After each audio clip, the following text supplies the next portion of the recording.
El teléfono sonó a las 9 de la mañana de un martes. Era Sebastián, mi hijo, mi único hijo, el niño que había parido con dolor insoportable 42 años atrás, al que había criado sola, por el que había sacrificado todo. Su voz sonaba diferente, fría, distante, como si estuviera leyendo de un guión que alguien más había escrito. Mamá, te llamo para avisarte que me caso mañana. Ya saqué todo el dinero de tus cuentas bancarias. También vendí la casa. Los papeles ya están firmados. No intentes contactarme. Adiós. Y colgó.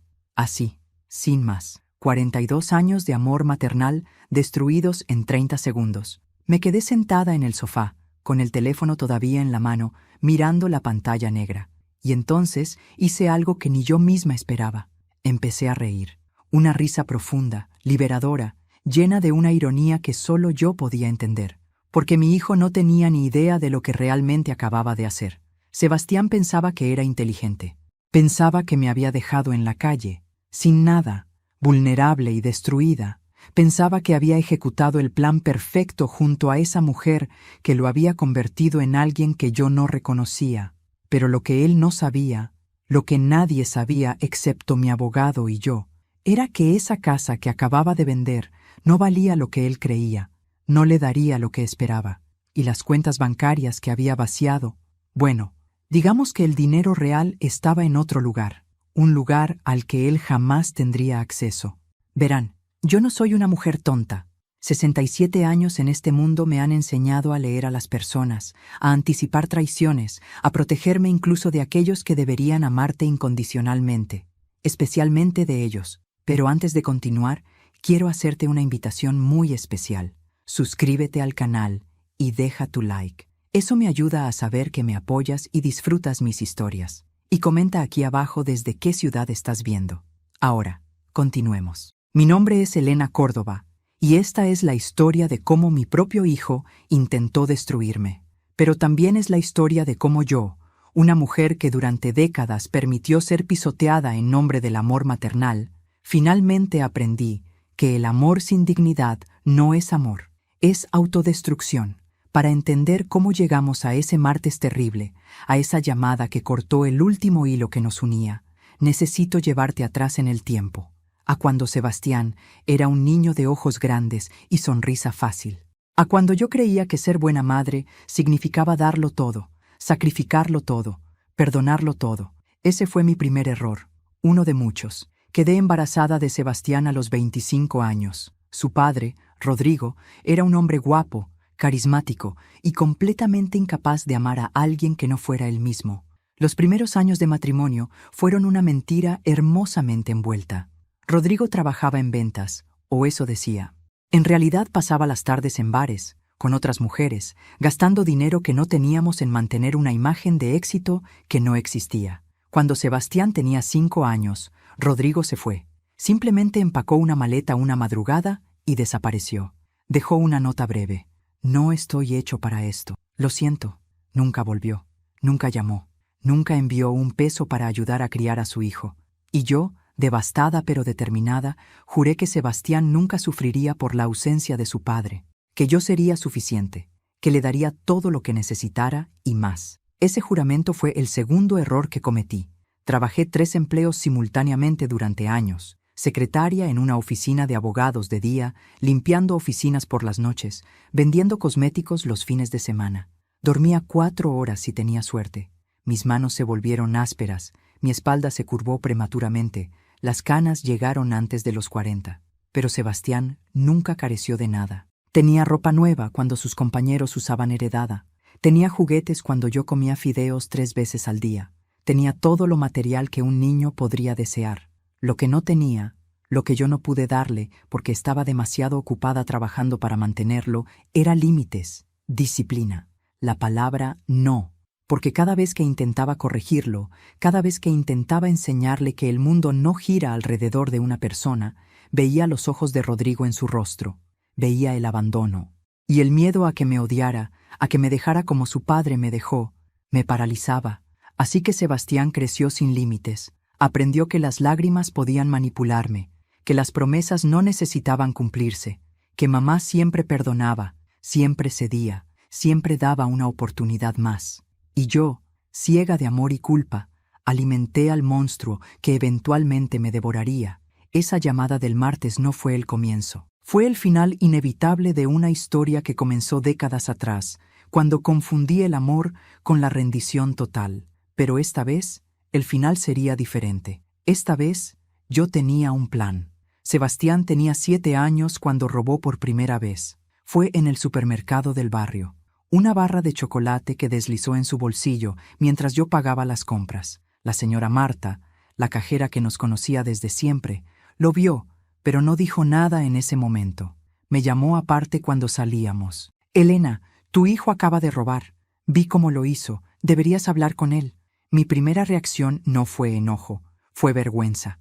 Vergüenza de que mi hijo, mi precioso niño al que yo le daba todo, hubiera necesitado robar. Vergüenza de que tal vez no estaba siendo suficiente como madre. Esa noche, cuando lo confronté, Sebastián lloró, lágrimas grandes y cristalinas que rodaban por sus mejillas sonrosadas. «Perdón, mami. Es que todos mis amigos tienen chocolates y yo quería uno también. Tú siempre estás cansada y no quería molestarte pidiéndote dinero». Debí enseñarle que robar era inaceptable, sin importar la razón. Debí llevarlo de vuelta a disculparse con la señora Marta y pagar el chocolate con su propio dinero de ahorros. Debí establecer una consecuencia clara y firme, pero en lugar de eso, lo abracé, lo consolé y le compré una caja entera de chocolates para que nunca más sintiera que le faltaba algo. Ese patrón se repitió durante toda su infancia y adolescencia. Cada error se convertía en mi culpa, nunca en su responsabilidad. Sebastián reprobó matemáticas en 3er grado porque la maestra lo tenía entre ojos. Golpeó a un compañero en 5º grado porque el otro niño lo provocó primero. Destrozó el auto que tanto me costó comprarle a los 17 porque la calle estaba resbaladiza y los frenos fallaron. Siempre había una excusa. Siempre había alguien más a quien culpar. Y yo siempre lo creía, o fingía creerle, porque la alternativa era demasiado dolorosa. Aceptar que estaba criando a alguien que no sabía asumir las consecuencias de sus actos. Cuando Sebastián cumplió 18 años, tomé la peor decisión de mi vida. Vendí el pequeño negocio de costura que había construido durante años, mi única fuente de ingreso estable, mi plan de retiro, para pagarle la universidad. Una universidad privada y cara, porque él merecía lo mejor. Le compré un departamento pequeño cerca del campus porque necesitaba independencia. Le di una tarjeta de crédito vinculada a mi cuenta para emergencias. Las emergencias eran constantes, libros que costaban el triple de lo normal, proyectos grupales que requerían cenas en restaurantes caros, ropa de marca porque tenía que verse profesional. La tarjeta que debía ser para emergencias se convirtió en su estilo de vida. Y cada vez que intentaba hablar con él sobre los gastos, él me recordaba cuánto estaba sacrificando por sus estudios. «Mamá, estoy trabajando muy duro. ¿No puedes al menos apoyarme sin cuestionarme todo el tiempo?» La culpa siempre funcionaba conmigo. Sebastián se graduó a los 23 años, arquitectura. Yo estaba en la ceremonia, con un vestido que había comprado en una tienda de segunda mano, aplaudiendo con lágrimas en los ojos mientras él recibía su diploma. Me sentía orgullosa. Sentía que todos los sacrificios habían valido la pena. Mi hijo era un profesional. Mi hijo tendría un futuro mejor que el mío. Después de la ceremonia, fuimos a cenar. Él eligió un restaurante italiano caro.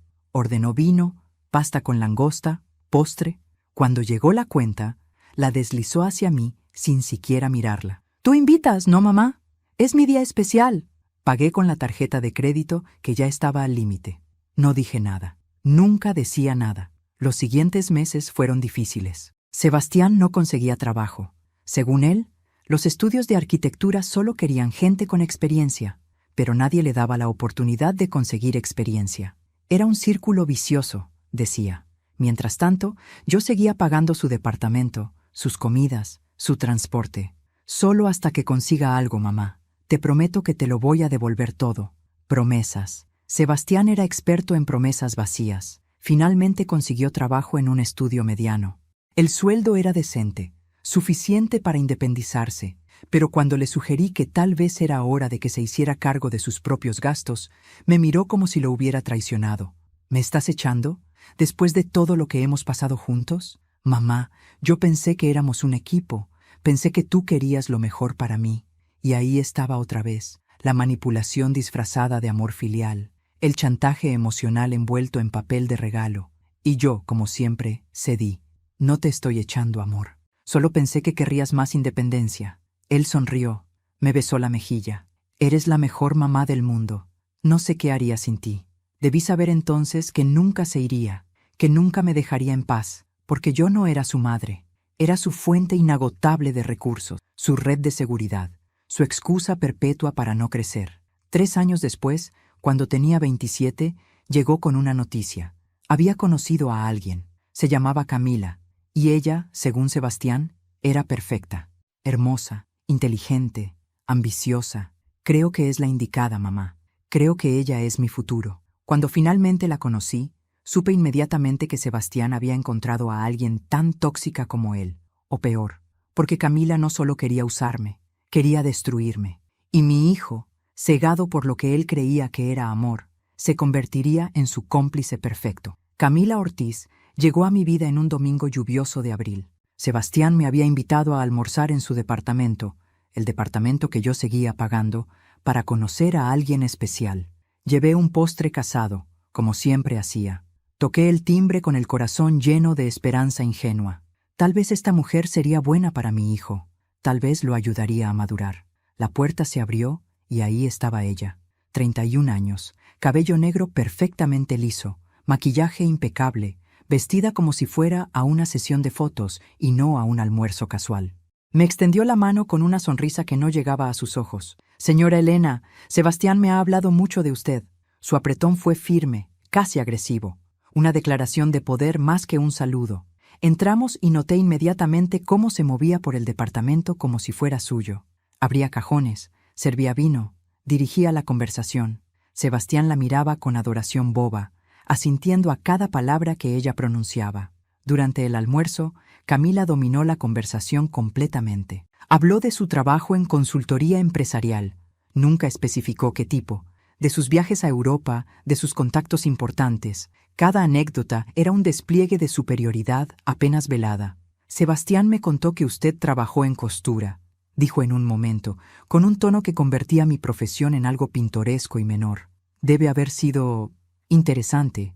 Yo siempre he admirado a las personas que pueden hacer trabajos manuales. Yo no tengo paciencia para esas cosas. La forma en que dijo trabajos manuales dejaba claro lo que pensaba, que yo era una mujer simple, de clase trabajadora, inferior a ella en todos los sentidos. Sebastián no defendió mi trabajo.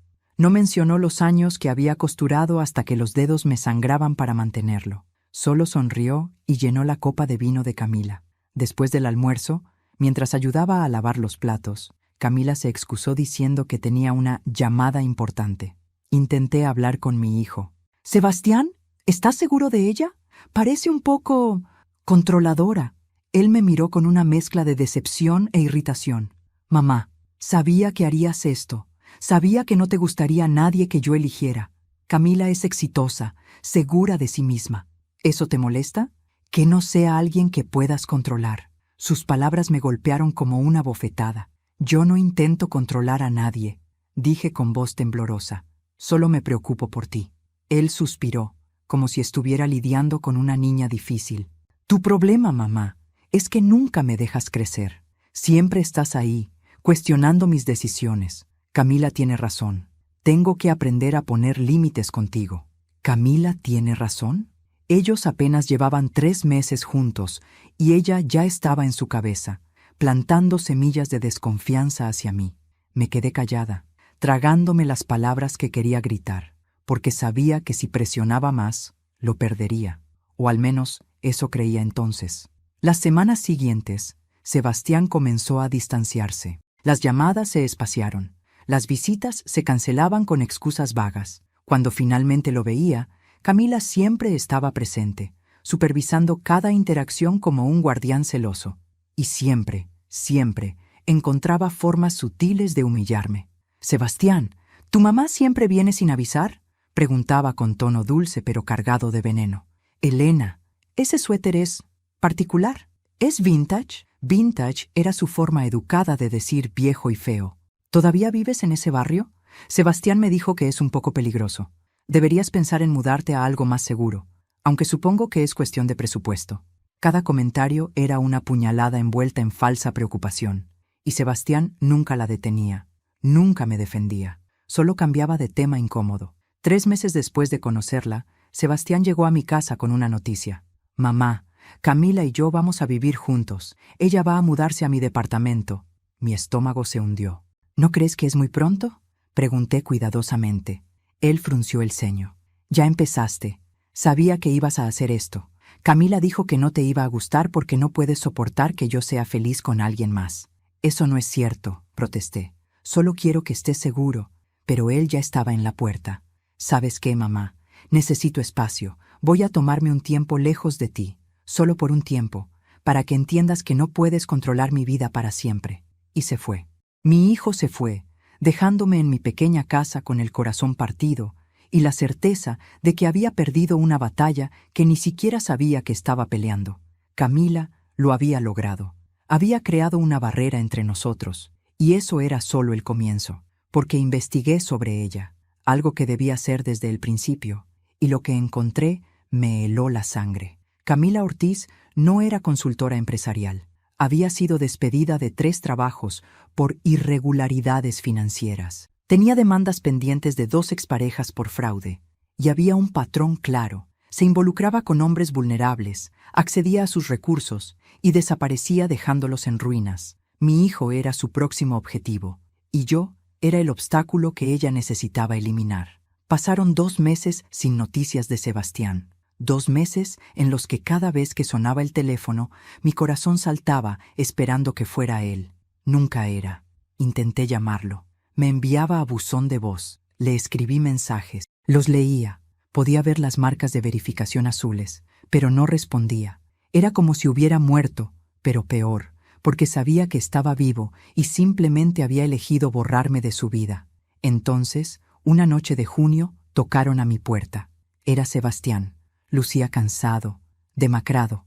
«Mamá, necesito hablar contigo». Mi primer instinto fue abrazarlo, pero algo en su postura me detuvo. Lo dejé pasar. Se sentó en el sofá con la cabeza entre las manos. «Necesito dinero. Es urgente». «No, hola. No te extrañé. No, perdón por desaparecer. Solo, necesito dinero».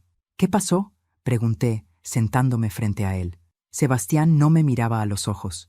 «Camila y yo estamos teniendo algunos problemas financieros. Su empresa la despidió injustamente y está demandándolos, pero mientras tanto no tiene ingresos. Yo estoy cubriendo todo, pero mi sueldo no alcanza.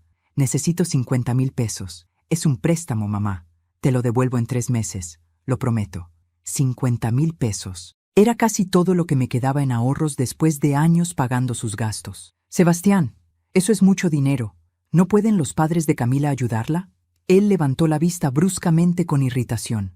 «Sus padres están pasando por problemas también. Mira, si no quieres ayudarme, solo dilo. Pero pensé que podía contar contigo. Eres mi madre». Y ahí estaba otra vez, la manipulación perfecta. Convertir su necesidad en mi obligación moral. «Claro que puedes contar conmigo», dije, sintiendo cómo las palabras me ahogaban. «Te lo transfiero mañana». Su rostro se iluminó. Me abrazó rápidamente. «Gracias, mamá. Sabía que podía contar contigo. Te amo». Y se fue, desapareciendo en la noche como un fantasma que solo se materializa cuando necesita algo. Nunca vi ese dinero de vuelta. 3 meses se convirtieron en 6. 6 en un año. Cada vez que preguntaba, había una excusa nueva. «El juicio de Camila se está demorando. Tuve gastos inesperados en el trabajo. Te lo juro que el mes que viene te pago». Eventualmente dejé de preguntar, pero las peticiones no dejaron de llegar. 6 meses después, necesitaba 20,000 para reparaciones del departamento. 4 meses más tarde, 30,000 para una inversión que nos iba a cambiar la vida. Cada vez yo decía que sí. Cada vez él prometía devolverlo. Cada vez era mentira. Mi cuenta de ahorros se evaporó. Empecé a atrasarme en mis propios pagos. Tuve que vender joyas, muebles, cualquier cosa de valor.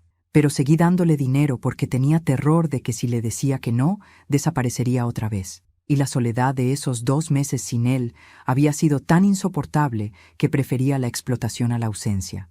Entonces vino la propuesta que debí rechazar. Sebastián apareció un sábado con Camila. Ella nunca había venido a mi casa antes. Eso debió ser señal suficiente de que algo importante estaba por pasar. Se sentaron en mi pequeña sala. Camila llevaba documentos en una carpeta elegante. Elena, comenzó ella con voz profesional, Sebastián y yo hemos estado pensando en tu situación. Vives sola, estás envejeciendo, manejar finanzas puede volverse complicado a tu edad. Tenía 64 años entonces, no era una anciana decrépita. Creemos que sería prudente que Sebastián tuviera poder legal sobre tus cuentas bancarias, solo como precaución, para que si algo te pasa, alguien pueda manejar tus asuntos. Algo en mi interior gritaba, ¡no! Pero Sebastián tomó mi mano. Mamá, es solo por seguridad. No voy a tocar nada, solo quiero asegurarme de que estés protegida. ¿Confías en mí? Sus ojos, los ojos de mi bebé, de mi niño, de mi vida entera, me miraban con lo que parecía amor genuino. Confío en ti, susurré, y firmé los papeles. Ese fue el día que le entregué el cuchillo que eventualmente usaría para apuñalarme. Los meses siguientes fueron un descenso gradual al infierno. Sebastián comenzó a manejar mis finanzas. Decía que estaba optimizando mis gastos. Yo notaba que mi pensión llegaba a una cuenta que ahora él controlaba. Me daba una mesada, así la llamaba, como si yo fuera una niña, que apenas alcanzaba para lo básico. Cuando protesté, Camila intervino. Elena, Sebastián está haciendo esto por tu bien. Tú gastas sin control. El otro día vimos que compraste crema facial de 60 pesos cuando hay opciones de 30. Eso es desperdicio. 60 pesos. Me estaban regañando por gastar 60 pesos en algo que me hacía sentir un poco menos vieja. El aislamiento se intensificó. Mis pocas amigas dejaron de visitarme. Después supe que Sebastián les había dicho que yo estaba confundida y que las visitas la agitaban demasiado. Mis vecinos comenzaron a mirarme con lástima. Camila había esparcido rumores de que estaba perdiendo la memoria, que hablaba sola, que me olvidaba de cosas. La verdad era que nunca había estado más lúcida. Cada centavo robado, cada humillación, cada mentira quedaba grabada en mi memoria con claridad dolorosa. Pero nadie me creía, porque mi propio hijo respaldaba cada mentira de Camila. Y yo permitía todo porque todavía me aferraba a la esperanza de que el Sebastián real, mi hijo verdadero, regresaría algún día y todo volvería a ser como antes. Esa esperanza era mi mayor debilidad, y ellos la explotaron hasta la última gota. Hubo un momento preciso en que todo cambió para mí. Fue hace 8 meses, en noviembre del año pasado. Sebastián y Camila vinieron con más documentos. Esta vez querían que les transfiriera la escritura de mi casa. Es por impuestos, mamá, explicó Sebastián con esa sonrisa que ya no alcanzaba sus ojos. Si la casa está a mi nombre, podemos acceder a beneficios fiscales. Tú seguirás viviendo aquí, obviamente. Solo es un trámite legal.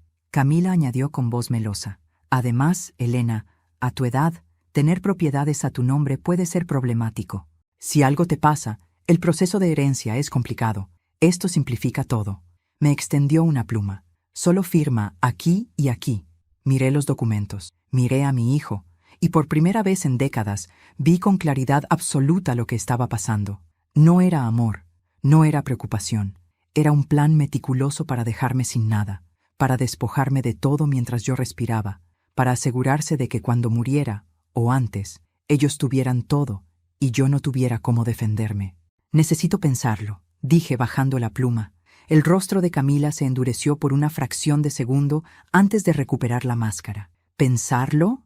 Elena, esto es por tu beneficio. Sebastián se inclinó hacia adelante. Mamá, ¿qué hay que pensar? ¿No confías en mí? Esa pregunta otra vez, el arma que siempre usaba contra mí. Confío en ti, mentí, pero es mi casa. Necesito unos días para procesar esto. Sebastián se levantó bruscamente. ¿Sabes qué? Está bien. Tómate tu tiempo. Pero no vengas llorando después cuando tengas problemas legales y yo no pueda ayudarte. Salieron dejando los documentos sobre mi mesa, un recordatorio silencioso de lo que querían, de lo que eventualmente tomarían. Esa noche no dormí.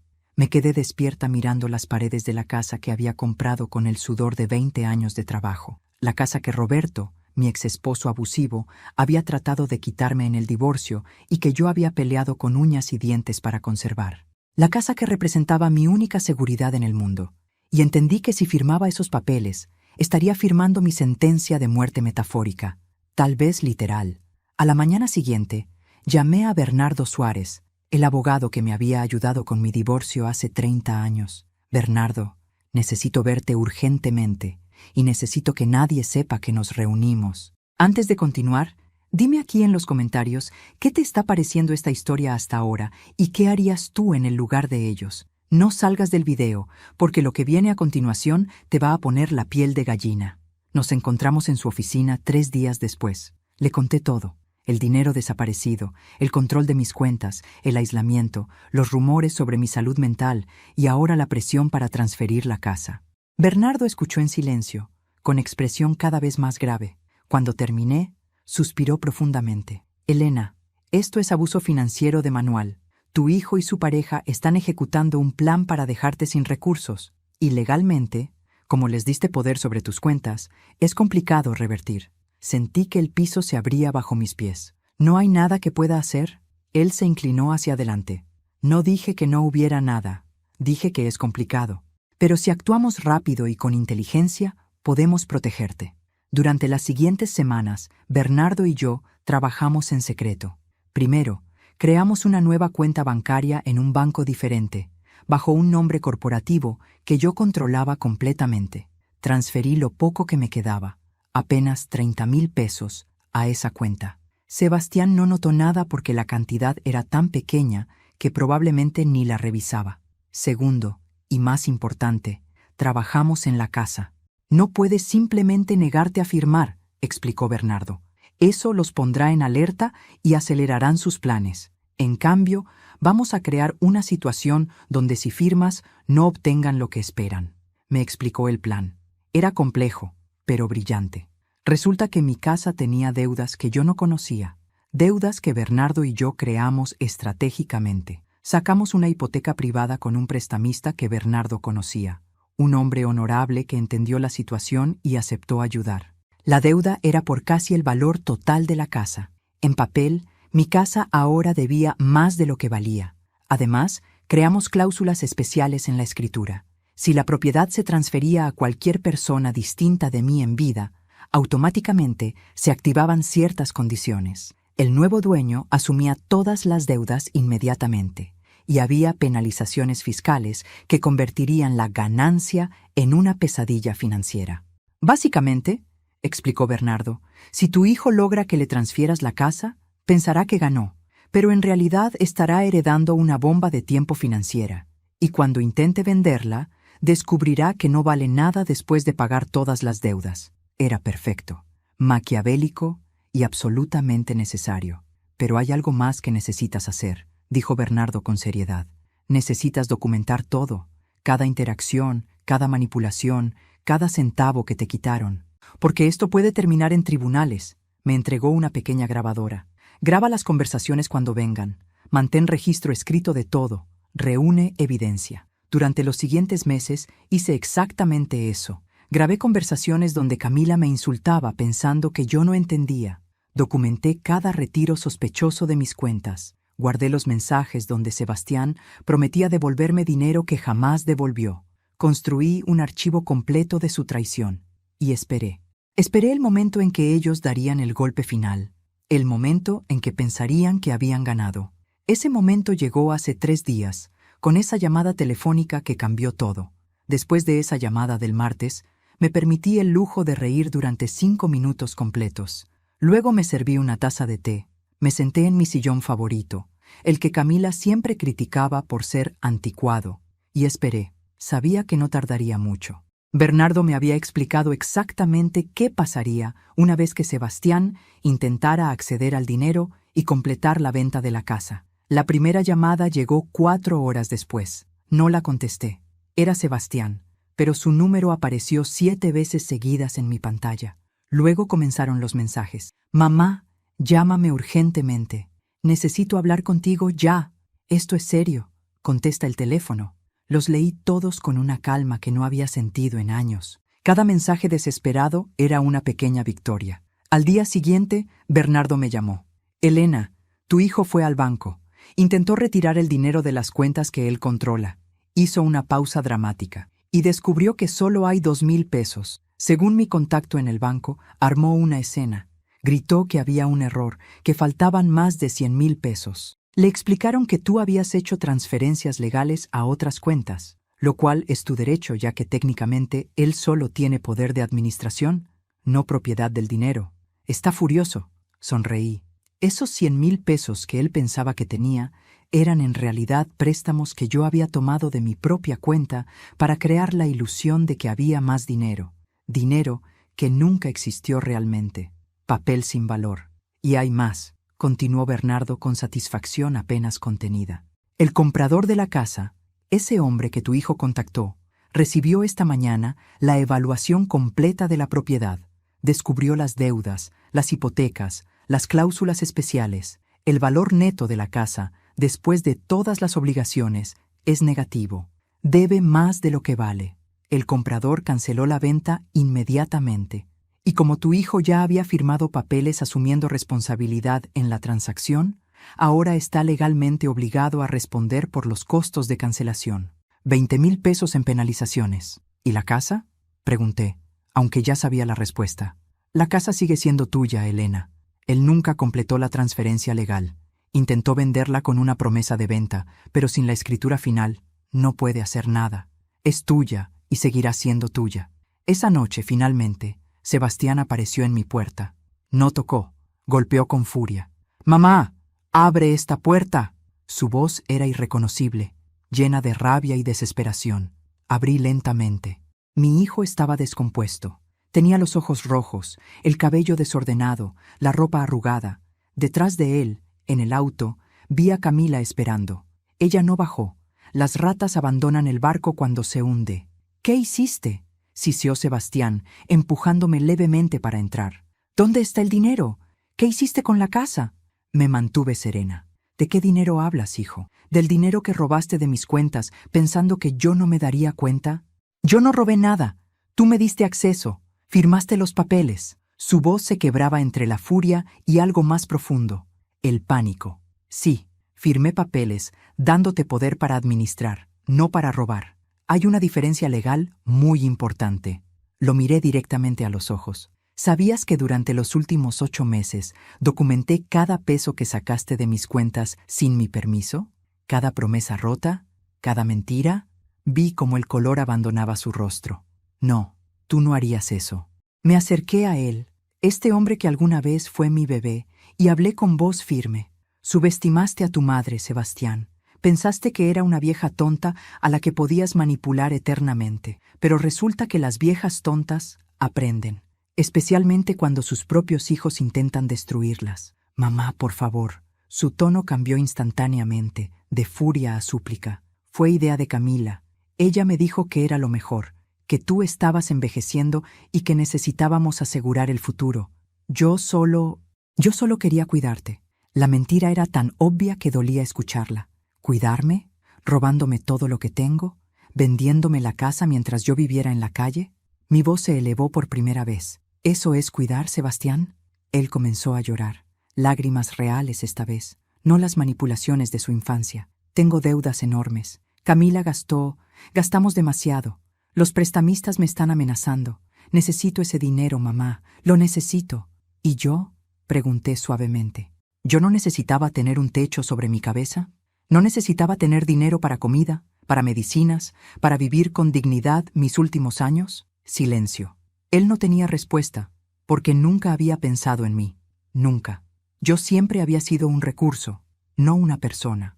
«La casa está llena de deudas que ahora son tu problema si intentas venderla», continué. «El dinero que pensabas que tenía no existe. Y tengo evidencia documentada de fraude financiero y abuso de anciano que puedo presentar a las autoridades cuando yo decida». Vi el terror en sus ojos. «Pero no lo voy a hacer. ¿Sabes por qué?». «¿Por qué?», susurró. «Porque a pesar de todo, eres mi hijo. Y quiero creer que en algún lugar profundo, el niño que amé todavía existe». Me sequé las lágrimas que no sabía que estaban cayendo. «Pero necesitas irte ahora. Necesitas salir de mi casa y de mi vida hasta que puedas mirarme y ver a una persona, no a una cuenta bancaria. Mamá, no tengo a dónde ir. Camila me va a dejar si no consigo el dinero. Los prestamistas, esos son tus problemas, Sebastián. problemas que tú creaste con tus decisiones. Yo no puedo salvarte esta vez. No voy a salvarte. Lo guié hacia la puerta. Cuando estés listo para ser honesto, para ser real, para ser mi hijo de verdad, y no un extraño que me usa, mi puerta estará abierta. Hasta entonces, adiós. Lo empujé suavemente hacia afuera y cerré la puerta. Escuché sus sollozos del otro lado. Lo escuché golpear suavemente, suplicando: «Mamá, por favor, no hagas esto». Pero me mantuve firme. Por primera vez en 42 años, puse un límite. Por primera vez, elegí mi dignidad sobre su comodidad. Los sollozos eventualmente cesaron. Escuché el auto alejarse. Y me dejé caer al suelo, llorando por el hijo que había perdido, por los años desperdiciados, por el amor mal entendido que casi me destruye. Pero también lloré de alivio, porque finalmente era libre. Los siguientes días fueron extrañamente silenciosos. No más llamadas, no más mensajes. Sebastián había desaparecido de mi vida tan completamente como cuando Camila lo había aislado de mí, pero esta vez la ausencia se sentía diferente. No era el dolor agudo de ser rechazada. Era un dolor sordo, el tipo que viene con las decisiones difíciles pero necesarias. El dolor de amputar una parte enferma de tu vida para que el resto pueda sanar. Bernardo me mantenía informada. A través de sus contactos, supe que Sebastián había perdido su trabajo. Aparentemente, había estado faltando tanto, tan distraído por sus problemas financieros, que el estudio de arquitectura lo despidió. Camila, como predije, lo dejó 3 días después de que el plan fracasara. Lo echó del departamento, el departamento que yo había pagado durante años, y se mudó con otro hombre, un empresario mayor con dinero real. Sebastián había servido su propósito y ahora era desechable. Está viviendo en un hotel barato, me contó Bernardo una tarde durante nuestra reunión semanal. Los prestamistas están detrás de él. Tiene demandas pendientes. Su cuenta bancaria está embargada. Elena, tu hijo está destruido. Asentí en silencio, sintiendo una mezcla de justicia y tristeza. ¿Es terrible que parte de mí se sienta aliviada?, pregunté en voz baja. Bernardo me miró con comprensión. No es terrible, es humano. Él intentó destruirte.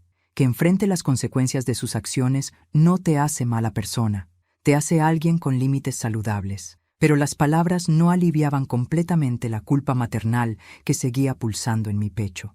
Por más que me repetía que había hecho lo correcto, una parte de mí, esa parte que lo había mecido cuando lloraba de bebé, que había curado sus rodillas raspadas, que había sacrificado todo por él, se preguntaba si había sido demasiado dura.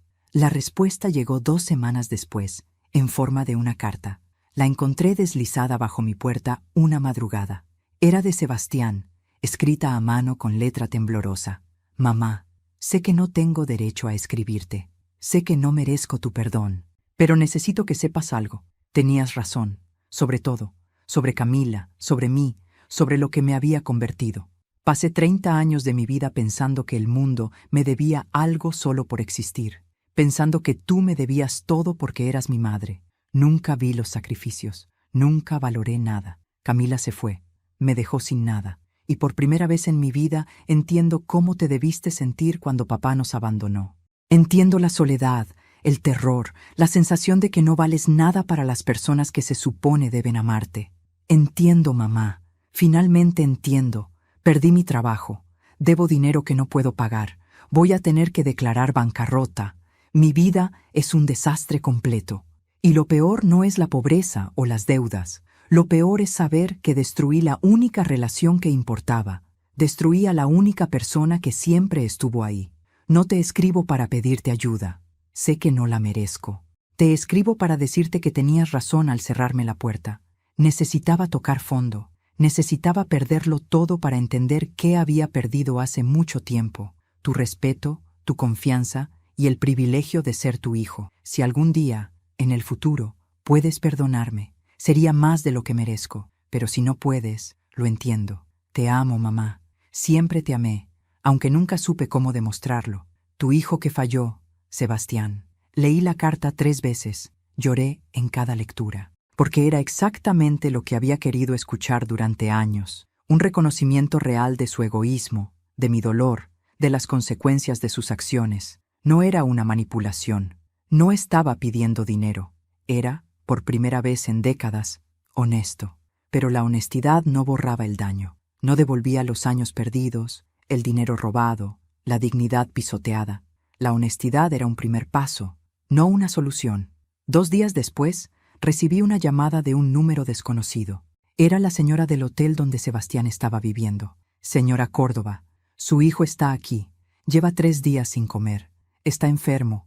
Creo que tiene fiebre alta. No tiene dinero para un doctor. Encontré su número en su teléfono. Por favor, no sé a quién más llamar. Mi primer instinto fue correr hacia él, cuidarlo, salvarlo como siempre había hecho. Pero algo me detuvo. Si iba ahora, si lo rescataba ahora, no habría aprendido nada. Yo no habría aprendido nada. Volveríamos al mismo ciclo destructivo, él cayendo, yo salvándolo, él sin consecuencias, yo sin límites. ¿Puede llamar a una ambulancia?, le dije a la mujer. Yo pagaré los gastos médicos, pero necesito que sea anónimo. No le diga que yo pagué. Hubo un silencio del otro lado. ¿Está segura? No lo estaba, pero dije, sí, y por favor, manténgame informada de su condición. Sebastián estuvo en el hospital 3 días. Neumonía severa combinada con desnutrición y agotamiento. Los doctores me llamaron porque yo figuraba como contacto de emergencia. Su hijo está estable, pero débil. Necesitará semanas de recuperación. ¿Habrá alguien que pueda cuidarlo cuando salga? Esa era la pregunta, ¿no? ¿Yo sería ese alguien? ¿Volvería a abrir mi puerta, mi vida, mi corazón a alguien que había demostrado ser capaz de destruirme sin remordimiento? ¿Cuántas oportunidades merece una persona? ¿Cuántas veces perdona una madre antes de que el perdón se convierta en complicidad de su propia destrucción? Fui al hospital. No pude evitarlo. Lo vi a través del vidrio de su habitación antes de entrar. Estaba dormido, conectado a sueros, con una delgadez que me partió el corazón. Se veía pequeño, vulnerable, como el niño que había sido antes de que la vida y mis propios errores como madre lo convirtieran en lo que era ahora. Entré silenciosamente y me senté junto a su cama. Sus ojos se abrieron lentamente. Cuando me vio, lágrimas inmediatas rodaron por sus mejillas. «Mamá», susurró con voz ronca, lo siento tanto». Tomé su mano, esa mano que alguna vez fue tan pequeña dentro de la mía, y sentí todo el peso de 42 años de una relación complicada, dañada, pero innegablemente real. «Lo sé», dije simplemente. Nos quedamos en silencio durante largos minutos. Finalmente, Sebastián preguntó, «¿Qué voy a hacer ahora, mamá?» Lo perdí todo.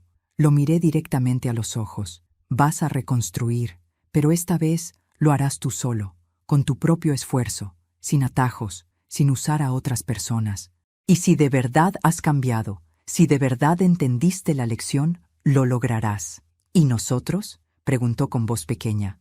«¿Hay un nosotros todavía?». Respiré profundamente. «No lo sé, Sebastián. Honestamente no lo sé. Necesito tiempo. Necesitas tiempo. Necesitas demostrar con acciones, no con palabras, que has cambiado. Y yo necesito aprender a perdonar sin olvidar, a amar sin destruirme. No sé si es posible, pero quizás, con tiempo y mucho trabajo, podamos encontrar una manera». Me levanté para irme.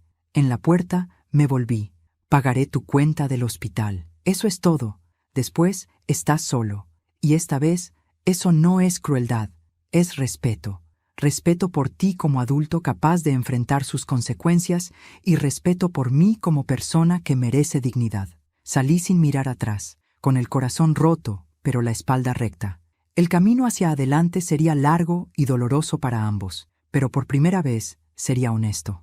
Pasaron 6 meses. 6 meses en los que mantuve mi palabra. Pagué la cuenta del hospital y luego no volví a tener contacto con Sebastián. Fue el periodo más difícil de mi vida, incluso peor que cuando Roberto me abandonó, incluso peor que los años de trabajo extenuante. Porque esta vez yo había elegido la distancia, yo había cerrado la puerta, y cada día me preguntaba si había hecho lo correcto. Bernardo me mantenía informada sin que yo preguntara. «Tu hijo consiguió trabajo en una constructora», me dijo un día. «No es arquitecto ahí. Es asistente, carga materiales, hace trabajo manual. El sueldo es mínimo». Asentí, sintiendo una mezcla de orgullo y dolor. Orgullo porque estaba trabajando, ganándose la vida honestamente. Dolor porque sabía cuánto debía dolerle el ego haber caído tan bajo. «Está viviendo en una pensión», continuó Bernardo.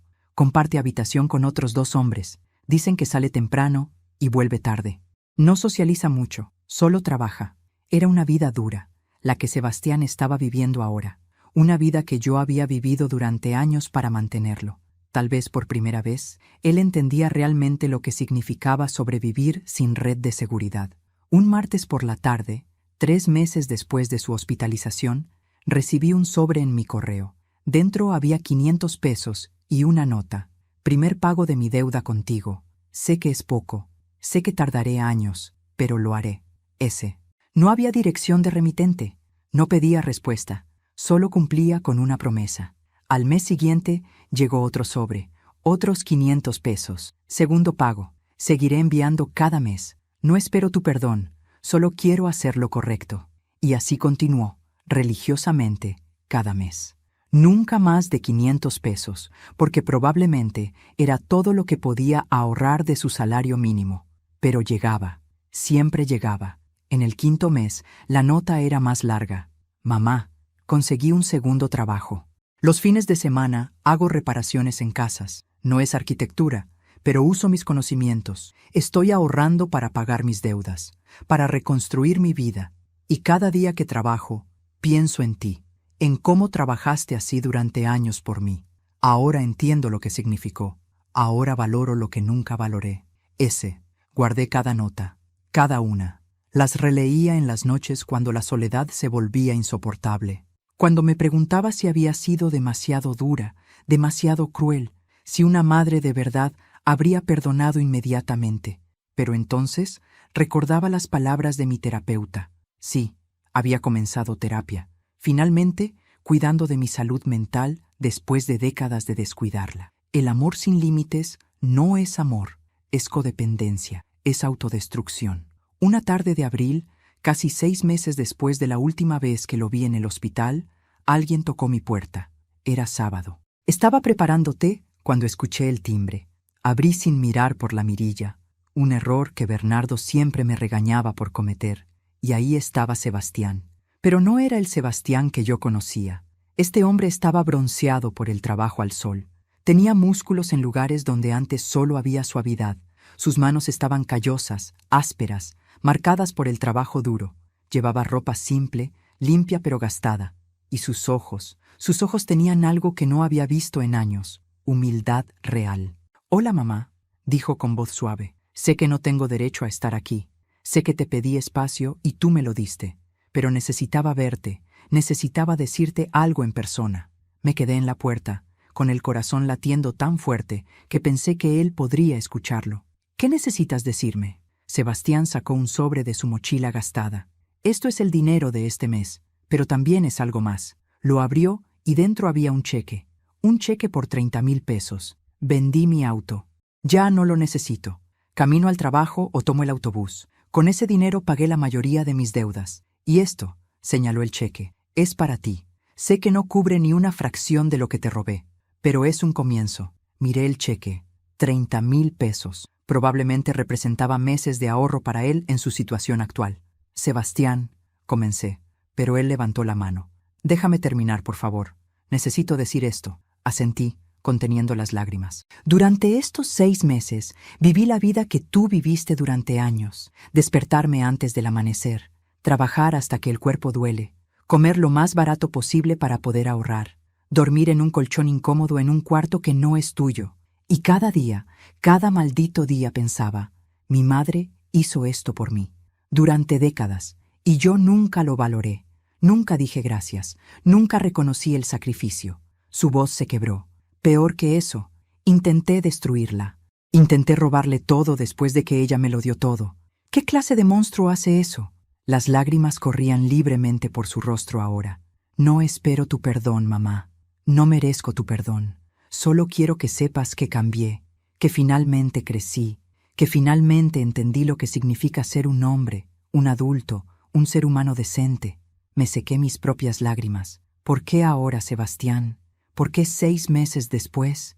Él sonrió tristemente.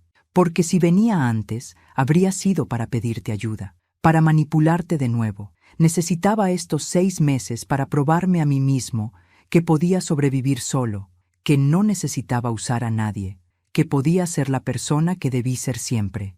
Nos quedamos en silencio. El viento de abril movía las hojas del árbol en mi pequeño jardín. Pájaros cantaban. La vida continuaba, indiferente a nuestro drama personal. Finalmente, di un paso atrás. ¿Quieres pasar? Vi la sorpresa en su rostro. ¿De verdad? Asentí. Para tomar té, para hablar, nada más. No significa que todo está perdonado. Significa que estoy dispuesta a escuchar. Entramos. Preparé té, como lo había hecho miles de veces cuando él era niño. Nos sentamos en la mesa de la cocina, esa mesa donde habíamos compartido tantas comidas, tantas conversaciones. Pero esta vez era diferente. Esta vez había respeto en el aire. Había una distancia saludable, el tipo de distancia que viene con los límites establecidos. Cuéntame sobre tu vida ahora, le dije. Y él habló. Me contó sobre el trabajo en la constructora, sobre cómo al principio los otros hombres se burlaban del arquitecto caído, pero eventualmente lo aceptaron cuando vieron que trabajaba tan duro como ellos. Me contó sobre su segundo trabajo, sobre cómo estaba redescubriendo la satisfacción de hacer algo con las manos, de crear algo tangible. Me contó sobre la terapia que había comenzado, pagada por un programa gratuito del gobierno, y cómo estaba enfrentando sus problemas de codependencia, su narcisismo, sus patrones de manipulación. Mi terapeuta me dijo algo que me golpeó fuerte, dijo Sebastián, mirando su taza de té. Me dijo que yo había confundido amor con propiedad, que pensaba que porque tú eras mi madre, tenía derecho a ti, a tu tiempo, tu dinero, tu energía, tu vida. Que nunca te vi como una persona completa con tus propias necesidades, sueños, límites. Solo te vi como una fuente de recursos. Levantó la vista. Tenía razón. Completamente. Asentí lentamente. Y yo te dejé pensar eso, por años, porque confundí el amor maternal con el sacrificio total. Pensé que ser buena madre significaba nunca decir no, nunca poner límites, siempre estar disponible. Pero le fallé a ambos con ese enfoque. Te fallé a ti porque no te enseñé a ser independiente, responsable, empático. Y me fallé a mí misma porque perdí mi identidad en el proceso de ser tu madre. ¿Crees que alguna vez podremos...? Comenzó él, pero lo interrumpí. ¿Volver a como éramos antes? No, nunca, porque como éramos antes era enfermo, era destructivo, era insostenible. Vi el dolor en su rostro y suavicé mi tono. Pero tal vez, con mucho tiempo y mucho trabajo, podamos construir algo nuevo, algo más sano. Una relación donde ambos seamos personas completas, con límites respetados, con expectativas claras, con amor que no destruya. Me gustaría eso, susurró, más que nada en el mundo. Terminamos el té en un silencio más cómodo. Cuando se levantó para irse, le devolví el cheque. Sus ojos se abrieron. Mamá, no. Levanté mi mano. Quédate ese dinero. Úsalo para terminar de pagar tus deudas, para empezar un fondo de emergencia, para construir tu vida. No necesito tu dinero. Nunca lo necesité. Lo que necesitaba era tu respeto, tu honestidad, tu crecimiento como persona. Y creo que finalmente lo estoy viendo. Él tomó el cheque con manos temblorosas. No sé cómo agradecerte. Sonreí, una sonrisa triste pero genuina. Vive bien, sé honesto, trata a las personas con respeto. Nunca uses a nadie de la forma en que me usaste a mí. Ese es tu agradecimiento. Lo acompañé a la puerta. En el umbral se volvió. ¿Puedo venir la próxima semana? ¿Solo para tomar té de nuevo? Lo pensé cuidadosamente. Una vez al mes, dije finalmente, el primer sábado de cada mes. Podemos tomar té y hablar, pero si vuelves a cruzar un límite, si vuelves a manipular, si vuelves a faltar al respeto, la puerta se cierra, permanentemente. ¿Entiendes? Él asintió vigorosamente. Entiendo, y te prometo, mamá, nunca más, nunca más. Se fue caminando por la calle, su figura alejándose bajo el sol de la tarde. Cerré la puerta y me apoyé contra ella, cerrando los ojos. No sabía si esto funcionaría. No sabía si Sebastián realmente había cambiado o si esto era temporal, una fase que pasaría cuando su vida mejorara. No sabía si yo podría perdonar completamente alguna vez o si la herida siempre estaría ahí. Una cicatriz que duele en los días fríos, pero sabía esto. Había recuperado mi dignidad. Había establecido límites. Había demostrado que el amor no significa autodestrucción, que ser madre no significa ser un mártir, que ayudar a alguien a veces significa dejarlos caer, para que aprendan a levantarse solos. Esa noche, escribí en mi diario algo que mi terapeuta me había recomendado. Hoy vi a mi hijo, el hijo real, no el monstruo en el que se había convertido. No sé si hemos salvado nuestra relación, pero sé que me salvé a mí misma.